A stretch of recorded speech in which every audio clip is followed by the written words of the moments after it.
Cheers guys, it's not always about moving forward, but we also need to ensure we are all set for move backward if any failure occurs. That too, on scenarios like production code release, we also need to ensure we are always 100% confident for a rollback.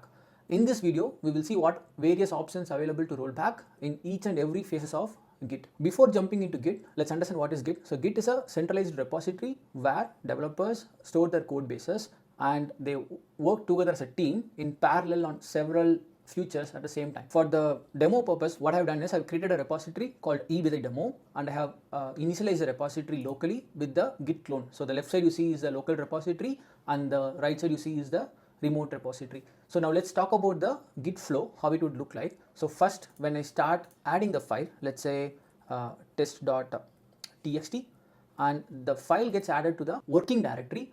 We call it as the working directory. So since it's the folder of the machine, the next phase of the file, it would be the staging state. In order to change the staging state or add the file to the staging state, you use the command git add. If you do dot, then all the files within the folders which are not yet added to the staging stage will move to the staging phase. If you want to explicitly say a specific file to get added into the staging state, then you would do this git add test.txt, the file name itself. So now the file is being moved from the working directory into the stage state so that all the changes can be get tracked. So you can also see the status of it, like what's been there and stuff. And now it says we need to get the a new file being added over there. The next phase from the stage is to commit or change. So you can do git commit -m with a message say adding test file. So now the new file is being added to our local commit. Now still if I refresh in my local the remote repository, the file is not been reflected. In order to get the file to the remote repository, we would need to use git push and then you would use origin and then the branch name. So in our case it's just a main branch, so I can just use git push origin main. So now the change has been pushed to the main branch, which is our thing, and you can see the file is being mapped to the main repository. So hope you got the flow. So it's going to be in the local working folder and then it's moving into the stage state and then it's moving into the commit. So commit is of our local repository and then we push it to the remote repository. So this is the entire journey of a file or a code when it comes to the real world Git exposure. So here they do it with the branching, so I'm not talking about the branch. So this one will keep it simplistic for the rollback approach. So now since we know the flow, let's talk about the rollback part. So all the commits, whatever the commits we have made, for example, you could see here like I have made a commit and then you could see some SHA value. Locally we can also get the same details with git log. So git log will give us what commit, the commit ID, and then the who did the change, when, and the commit notes. So all things can be fetched by using the command git log. So this information is going to act as a vital information when we want to do a rollback. So since now we know the flow, let's start from right to left, which is to revert the commit which we have done to the remote repository. So in order to do the reversal of the change, we would need the latest commit which we have done, which is this one. Either you can copy it from the browser or you can use git log and take the first 7 characteristics of the commit. So once we have the details of the SHA, all we would need to do is git revert and then the SHA ID and then you can use -m1. So now it's going to ask you for the details like what you want, why you want to revert it. Then you can add say like reverting commit and then you can use WQ to store the changes. So now it's been you can see the git status. It says the branch is ahead of origin main. So you can do a git push origin main. Then it's going to push our change, and if I go for the code and you can see there is no file exist over here. So the file which we added as part of the previous commit, it's been rolled back. So any changes done as part of the commit would be rolled back, but also you get a vital information. There are now 2 commits over there, which is the one which we added the test and then the another one which we reverted the test. So in case if you did some any prod release to a master branch and if you want to revert that change, then you would need to take this approach of rolling it back. Okay, so now let's talk about the next scenario. So we are moving from right to left. So the next phase would be reverting at the commit stage of the local repository itself.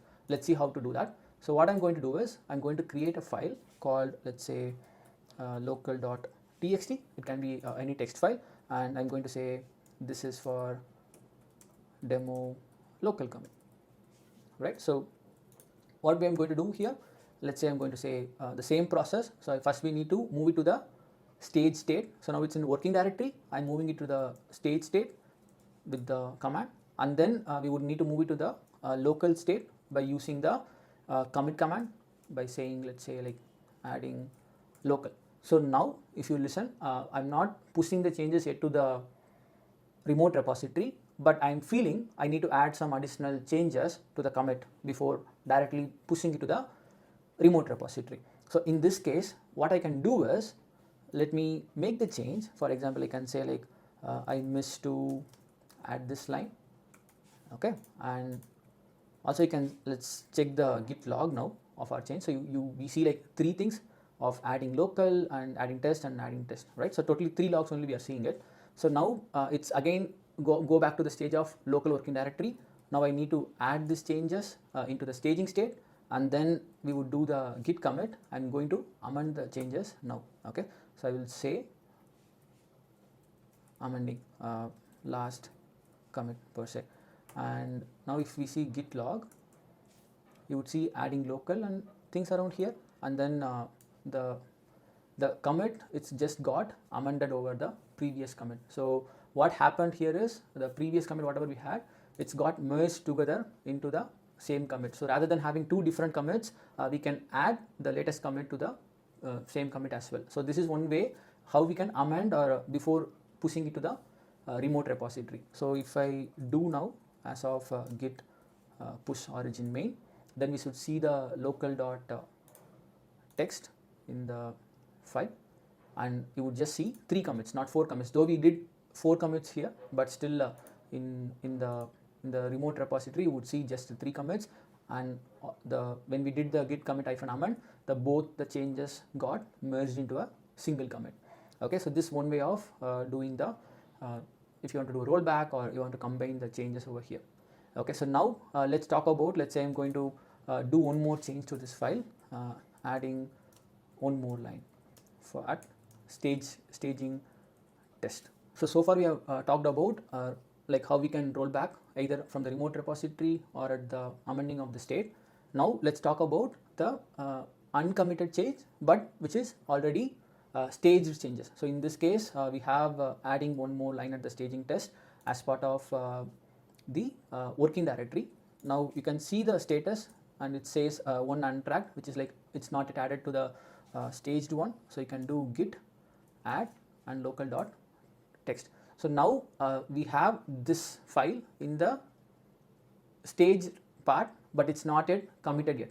Okay, so if I do a git status, you see it's not yet committed, but it's been staged. So on this scenario, you might need to roll back. Let's say I want to roll back the previous part. So how can we do that is you would say git reset head, and then what the file name you want to do a rollback.